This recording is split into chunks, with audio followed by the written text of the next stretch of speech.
Hello and welcome to this Lit in 5 video exploring the tragic arc of Othello as a tragic hero throughout Act 2 of the play. This will make some links back towards the first video looking at Othello in Act 1, so it'll be important to check that out as well.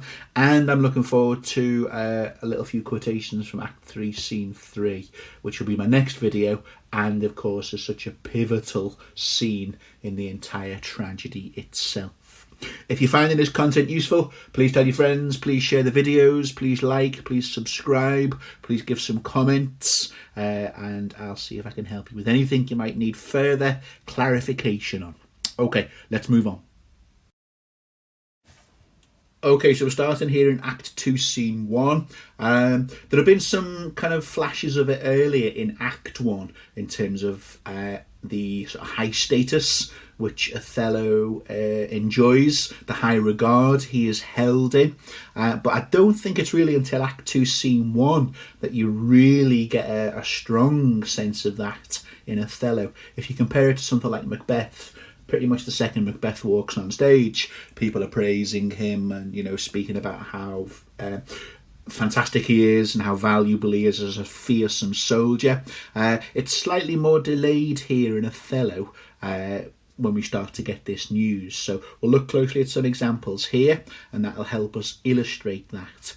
What we're working towards here, of course, is proving the height and the status of the tragic hero, of course, but I'll show you a key moment in Act 2 when the fall from grace, the fall from that nobility and status is hinted at and then starts to occur, the peripeteia, the downfall. So a few pretty simple but useful ones if you're getting an extract from this, or you want to illustrate in essays, the fall from grace, you have to illustrate the grace, if you like, or the nobility and the status first of all. So third gentleman here, the warlike Moor, Othello. Montano, 'tis a worthy governor. Brave Othello, the man commands like a full soldier.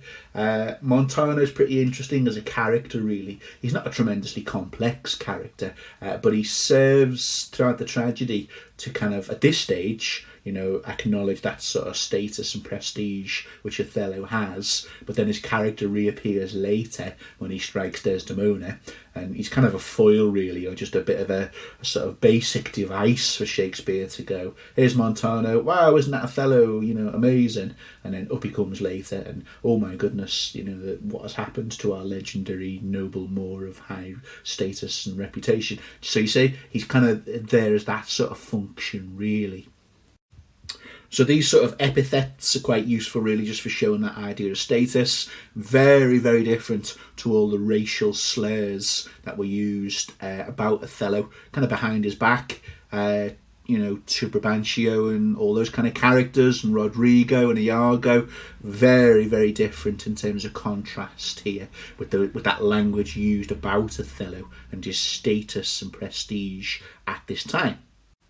Slightly more interesting here in terms of some of these other quotes I'm going to highlight in a moment are the quotes here which show the value of Othello to Venice and the country as a whole. All right, so for the good of the people, which is what the word commonwealth originally means, for the common good of the people. So you're looking at someone here who is of tremendous benefit to the nation at this moment. Okay, so if you look at particular quotations here, he's a worthy governor. That shows you his value. That one's pretty straightforward. Othello is in full commission here, says the third gentleman. So he is with the highest authority here in Cyprus. Okay, so this is nothing to shake a stick at. This is absolutely someone who is vital to the national and kind of Christian good, really, or the Christian enterprise of defeating non-Christian barbarians, if you like, to use the language of the play. So Again, reinforcing this idea of the benefit to him. The third gentleman on this other quotation panel here. Praise the more be safe. Pray heavens he be safe, says Montano. So, the Christian God is sort of being invoked here to guard and protect someone who is a valuable soldier in carrying out Christian work here. Similar here, look, great Jove, Othello God. So there's that idea of his value again. The main one I want to look at here is, again, just to reinforce this idea of his importance and how he is there for the commonwealth, if you like, or the common good. This is Cassio. So, great Jove, Othello God, we've mentioned that one. Bless this bay with his tall ship. And if Othello returns, if you like, or if he safely gets home from his battle, look what Shakespeare has Cassio say here. Othello's return and being reunited with Desdemona will give renewed fire to our extincted spirits and bring all Cyprus comfort. So you've got these battle-weary Venetians and, kind of bedraggled and, having survived a war and combat and all that kind of stress and trauma. Look at how metaphorically it will reignite the kind of extinguished or extincted spirits to see, Othello and Desdemona reunited, and it'll kind of give us a renewed sense of victory and spirit after being fatigued in battle. And it will bring all of Cyprus comfort to see that. Okay, so there's some good examples there, a few more to come later, in terms of the value and the benefit of Othello, both as a soldier and as sort of an agent of Christianity, really, at this stage in the play. As we should know from tragedy, however, height precipitates a fall. All right, don't put that in your essay, the idea of what goes up must come down, but there is that idea of fortune's wheel, that sort of classical Greek idea, and we'll illustrate that in a moment. But you need to know that if a character is at a height in terms of status and prestige and nobility, there's an inevitable trajectory, there's an inevitable direction. More of that in a moment. Moving on. So speaking of fortune's wheel and fall from height and nobility and status, here's the perfect quote for it here from Othello. So the lovers are reunited. They usually embrace on stage when this happens. And Shakespeare has Othello say, if it were now to die, 'twere now to be most happy. So, this is the pinnacle of happiness. For I fear my soul hath a content so absolute that not another comfort like to this succeeds in unknown fate. So if you read a few tragedies, you usually get to sort of sniff out this particular line, and it usually happens in sort of late Act 1, early Act 2. It's pretty much acknowledging that this is the zenith, the height of sort of satisfaction, status, for the tragic hero. What goes up must come down. Once you reach the top of a wheel, the inevitable direction is downwards. So we're at that zenith here. And as we're going to illustrate in our later videos, then, the peripeteia starts to occur. So some key ideas here in this next quotation panel to illustrate the idea of Othello and his sense of belonging and his acceptance.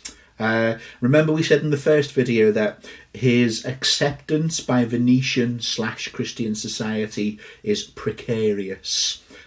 Largely it's dependent upon his prowess and his skill as a soldier. So, that this is all thriving, especially right now as he returns home victorious from battle. But if you look at some of the quotations here, and we zoom in close on some of the key language Shakespeare uses, so we've got things like, friends, our wars are done. Come back to that in a second. How does my old acquaintance? All very chummy, all very pally, all very kind of sense of comradeship here. Don't lose sight of that in terms of Othello's status, okay? Then he refers to Desdemona. Desdemona, you shall be well desired in Cyprus. It's almost implied that you will be, because of my status.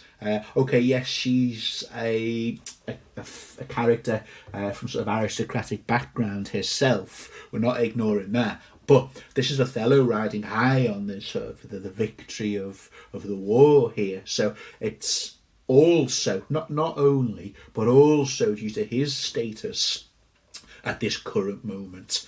I have found great love amongst them. So there's that sense of belonging and acceptance again, rather than being a sort of pariah, an outcast, as you know, people of Moorish origin would have been typically or stereotypically viewed. And then the end of that speech, once more, we are, if you like, well met, well received, highly valued here in Cyprus. So riding high here, worded better than that, of course. Talk about zenith, and you know how that precipitates the fall and the peripeteia again, but there's some key quotations for that. I just wanted to return to Our Wars Are Done. In the first video I mentioned how, you know, that precarious nature of how Othello's status and nobility and sort of prestige is contingent upon, or dependent upon, or, you know, of a certain time or a certain period of being a renowned soldier. What happens to the value of a renowned soldier when, quote unquote, our wars are done? So they don't just throw him away. He's not dispensable in that sense. But in a way, this sort of helps bring about the peripeteia and the wheel, which I'm bringing back in focus again. It sort of heralds that a little bit. Like what use do we have for you now? You know, with the Turks are kind of pretty much defeated. So some of the shine from Othello here, some of the sort of status understandably starts to diminish, and the wheel moves towards this kind of peripeteia and this downward arc. One final thing here, I know I'm talking about Othello here, and there will be a separate Iago video eventually. Personally, I just love this line where he says, I prithee, good Iago, go to the bay and disembark my coffers. So think about the seething hatred and resentment Iago has towards Othello. And as he's quite entitled to do, as his superior, Othello says to Iago, go and get my stuff off the ship, you. I imagine the actor playing Iago just like seething at that point, like just going, you know, be my bellboy, go and carry my luggage. Oh dear. Okay, so that will maybe stoke the fires of resentment there. Anyway, more of that on the Iago video. Act 2, Scene 2, I guess it's probably the most insignificant scene in the play, really, but so why am I covering it? Well, I don't know. There's some quotations you might pick up on here. Again, you got your usual sort of terms to show the status of Othello at the moment. Our noble and valiant general, noble general Othello. Okay, so Shakespeare's pouring it on really thick here in terms of the status of Othello at the moment. I did want to highlight this as well, though, and there's another little quotation which will reinforce this shortly. Othello has given everyone license to enjoy themselves. They just won a victory against the Turks. Look at the little sort of marker here that tries to distinguish the Christians from the Turkish. Okay, so the mere perdition, the ruin, the defeat of the Turkish fleet. All offices are open. Party time, okay? And there is full liberty of feasting. Sounds good. We might enjoy that when lockdown has ended again. But look at the sort of Christian sort of spirit underneath it of sort of civility in inverted commas. So there's full liberty of feasting, but from this present hour of 5 till the bell have tolled at 11. So you can party like mad between 5 and 11, but when it's 11 o'clock, that's it, last orders. Okay, go home, call a cab. No cabs, you see what I'm getting at. All right. Heaven bless the Isle of Cyprus, Christian, Christian, Christian, and our noble general Othello, Christian, Christian, Christian. However, what we're going to see now, of course, is a fight driven by drink from Cassio. But behind all of that, someone who is barbaric, not in any kind of way of religious faith, but we have a Venetian here who is extremely barbaric, cunning, Machiavellian, deceitful, etc., etc. So there might be just a couple of things from that very, very small act from Act 2, Scene 2. Act 2, Scene 3, just reinforcing that idea of Christian civility again. So there's Othello, he's let everyone off the kind of, restraints of battle, enjoy yourselves, celebrate victory, revels, as there's a one-word quote around here somewhere. So yeah, good Michael, Cassio, lucky to the guard tonight. But, if you like, let's teach ourselves that honourable stop, not to outsport discretion. Okay, so think back to shades of Act 1 here, wrong-footing the audience and overturning and subverting those stereotypes of the lascivious Moor, unable to control and master their own passions. Here's Othello as, the general, keeping a sense of duty and just telling his deputy Cassio, don't let them get too out of hand, only a couple of sweet cherries. Don't let them, carry on binging until the early hours. So the honourable stop, not to outsport discretion. Keep it this side of civilised, not too riotous and barbaric. However, in a few slides' time, after the kind of engineered or manufactured fight between Cassio and Rodrigo, even though we've previously been talking about challenging those stereotypes, Shakespeare has Othello use a key quote, which, and you have to word it like this, hints at, starting to reinforce the idea of an unrestrained, uncontrollable Moor, with one massive difference. All of this has been engineered and motivated by the cunning plans and scheming of Iago. So it's a very subtle point to make, but it all leads to this key quote I'll show you shortly. Okay, so we're on to the engineered fight here, the manufactured fight between Rodrigo and Cassio, who Iago has made drunk. Cassio admits he hasn't got the quote-unquote brains for alcohol, so he gets a bit rowdy and gets drawn into a fight. So, to talk about Othello here and his tragic arc, I have to do a bit of a sort of a detour and talk about Iago for a moment. There will be an Iago video eventually when I get the time, but although this might seem a sort of digression away from Othello, I will steer it back to Othello in a moment. So for me, this scene represents a key turning point in the play, and one which is instrumental really to that sort of peripeteia of Othello. And it comes from Iago. What we're seeing here is Iago's use of loyalty and devotion.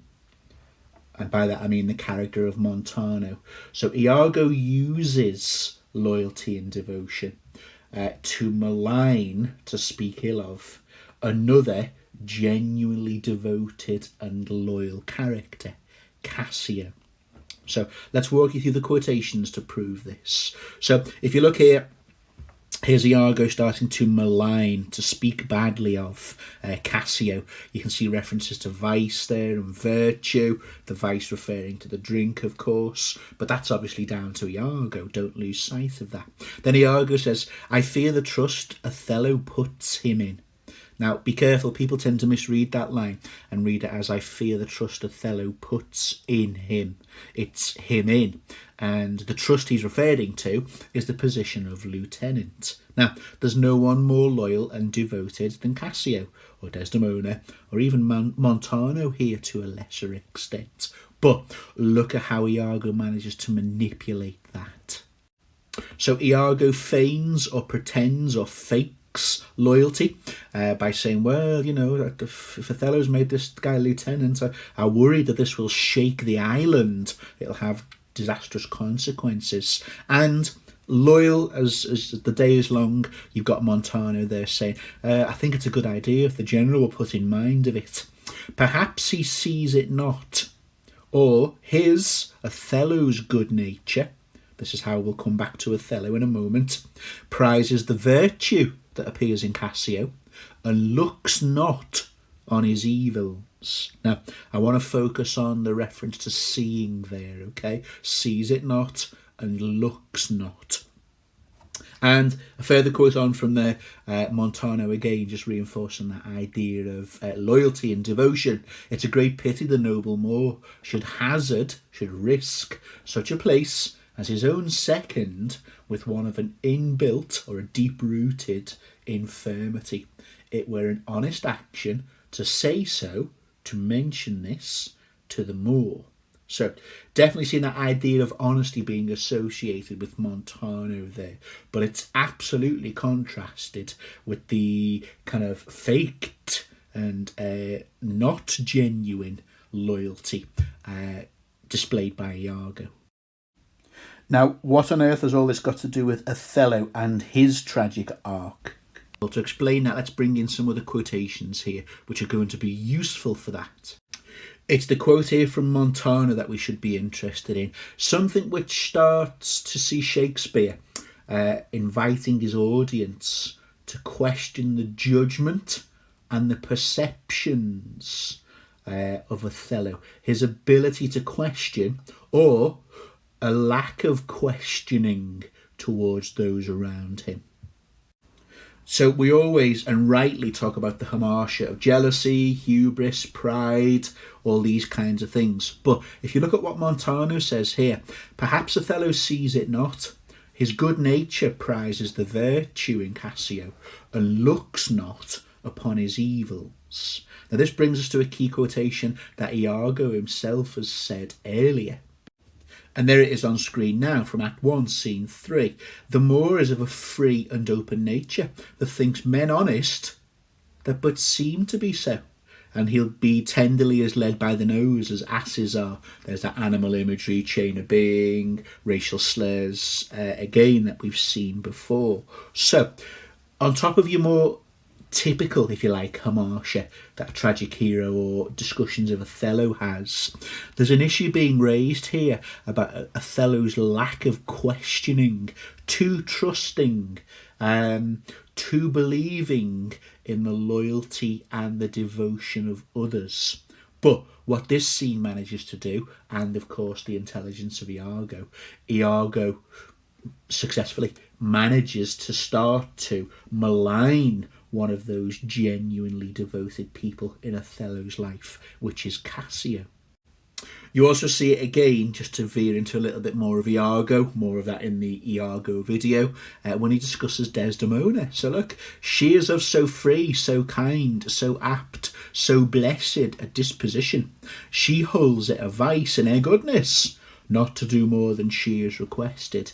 So you can clearly see from this that Iago almost sees loyalty and devotion, it must be said, of genuinely loyal and devoted characters as a weakness, as an Achilles heel or an hamartia to exploit.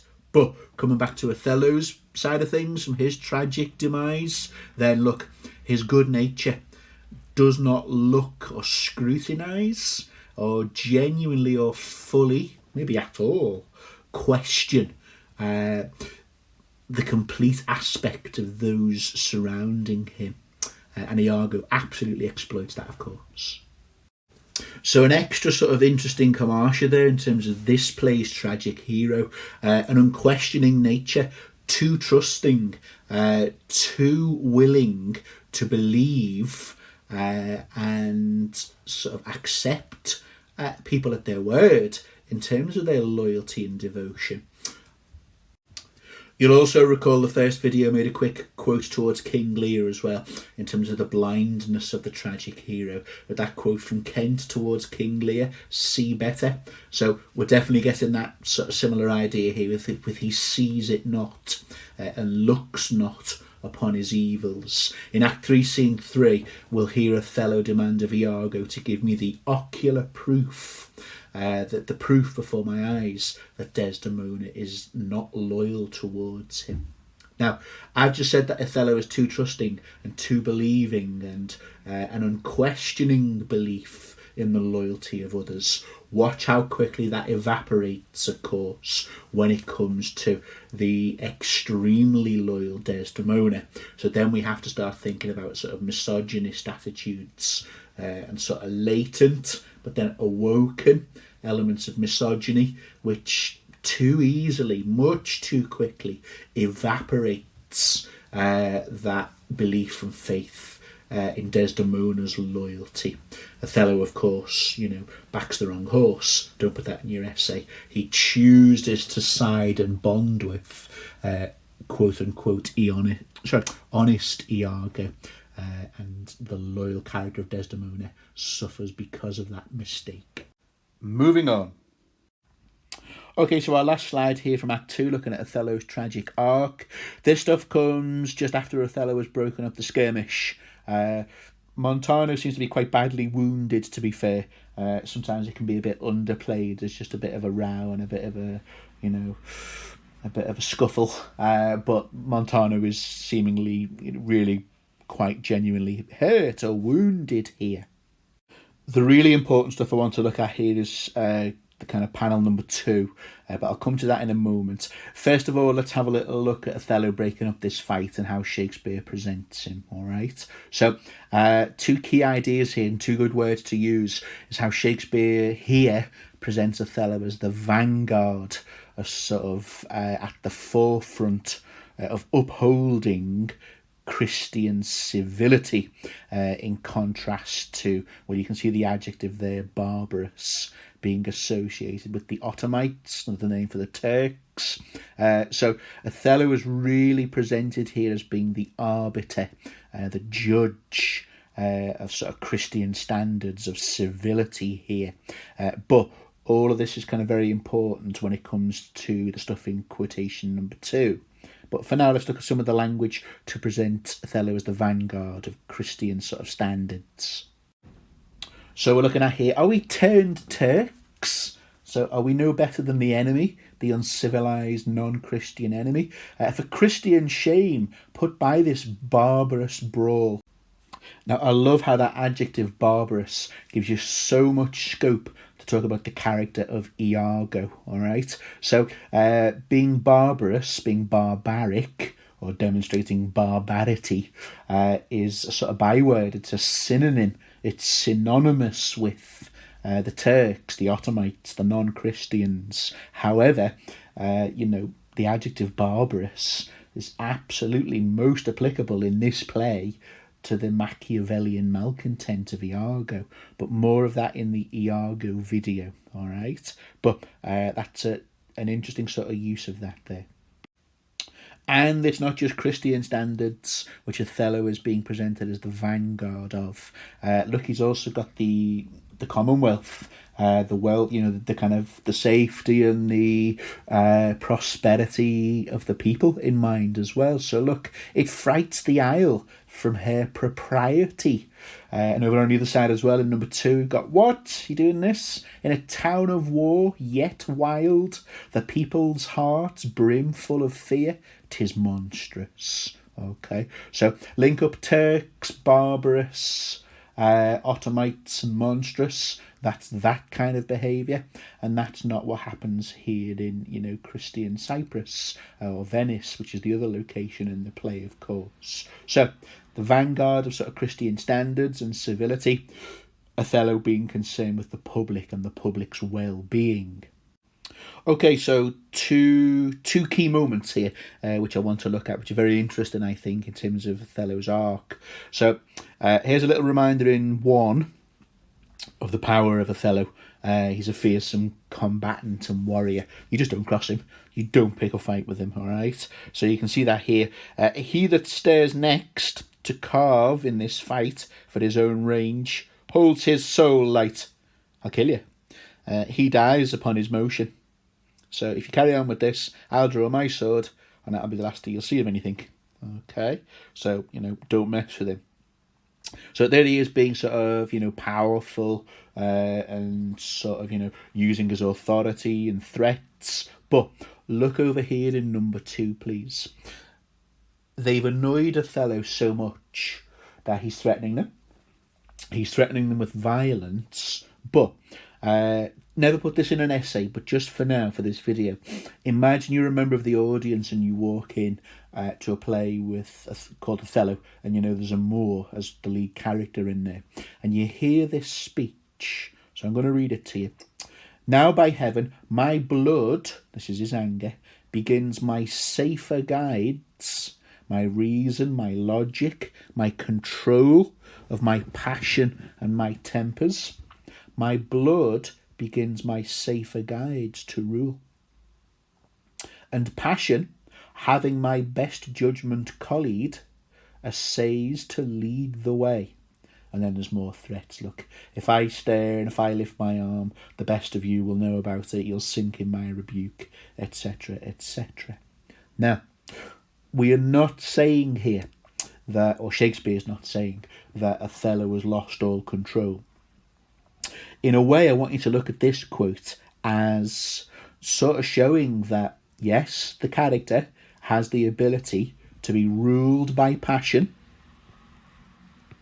whilst having our best judgment kind of defeated and conquered by our passion. In the same way that you or I would lose our temper, we'd be angry, we'd not act in the most sensible way when we have a rush of blood or we're quite, angry and so on. That's a human thing. Or, if you're capable of controlling that, well done to you. There you go. Hats off to you. What I want to get at here is that this is maybe the start or the first indication that Othello, I'm not going to say as a Moor, I'm going to say as a man. Okay? And I'm cutting across all kind of ideas of race and religion and all those kinds of things here. Anyone can have their blood start or begin to rule their safer guides and their best judgment. So the thing that's got in this way, let's not forget, is a row and a skirmish and a fight started by drunken people, which has been manipulated and engineered by Iago. But I want you to keep an eye on the fact that it's shown and established about Othello that it is very possible for him, like any man, I'm not tying this to race, I don't think Shakespeare is either, that any of us can have our better judgment ruled by our blood. The reason why I'm bringing this up is when we push further on into the play, we have Montano later, who absolutely sees an Othello by that stage whose better judgment is being 100% ruled by his blood and his passion. Don't ignore the thing in the middle of that. A certain Mr. Iago in Act 3, Scene 3, manipulating Othello to the point where, I repeat, blood and passion rule over best judgment and safer guides. By the end of Act 3, Scene 3, of course, after Iago's manipulation, all of these ideas we looked at in Panel 1 and Panel 2 about the Turks, the barbarous, the shame, the the uncivilized behaviour, the monstrousness, these are absolutely on display in Othello.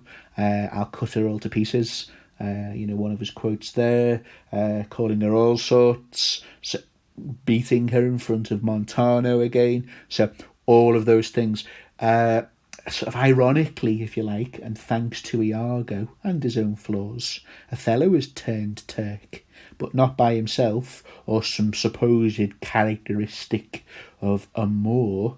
No, it's our white Western Christian civilised figure who has managed to turn Othello Turk. As we've just heard things like I'll cut it to pieces, there's a handy little quote I've just included there from Act 3, Scene 3 as well. My lord is not my lord. So that transformation which Iago brings about in Othello, turning him Turk, turning him uncivilised and barbarous. See, look, even there, repeated that. This is referring to the soldiers in their kind of skirmish and in drink. He that stares next to carve for his own rage, carving for his own rage. I'll cut her all to pieces. I may not be word perfect there, but that's sort of close enough. But my lord is not my lord. There's the transformation brought about. Last of all here, in terms of Othello's tragic arc in Act 2, is this panel number 3 here. So, misguided, misjudging Othello with that flaw of that sort of hamartial blindness, I know, Iago, your honesty in love doth mint this matter, making it light to Cassio. So there's that quote I had from the previous one. I didn't speak about that, but that's such a good quote. Turning virtue into pitch being a black substance. There's the skill of Iago for you. Just interesting, we're starting to see the first signs of Othello's hubris here.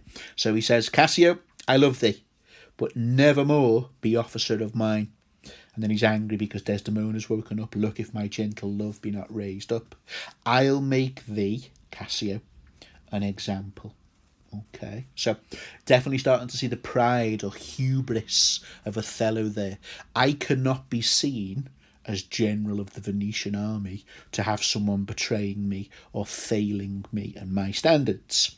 So there's a massive error on Othello's part, punishing the person who is genuinely loyal and devoted to him and pledging his kind of devotion to Iago, honesty and love. And of course that manifests in the kind of mock marriage at the end of Act 3, Scene 3, where Othello virtually kind of betroths himself, pledges himself to Iago and vice versa. But we'll look at that in the Act 3, Scene 3 video. But I'll make an example of thee. So there's that idea of hubris and pride, arrogance, starting to emerge within Othello here. And we'll see that fully realised when he starts to, arguably, you can disagree with this of course, start to value his reputation as of greater importance than his actual marriage to Desdemona, a most devoted and loving wife. Some might say too devoted, but if we ever get a Desdemona video going, we can explore that at another time. Okay. Thank you for watching this video on Othello's tragic arc in Act 2 of Othello. Hopefully you found it useful. If you have, then please say so. It'd be nice to hear a bit more interaction and tell me how it's maybe helped you in an essay. Tell me what you scored in your essay if it's been of help to you. Okay, thank you.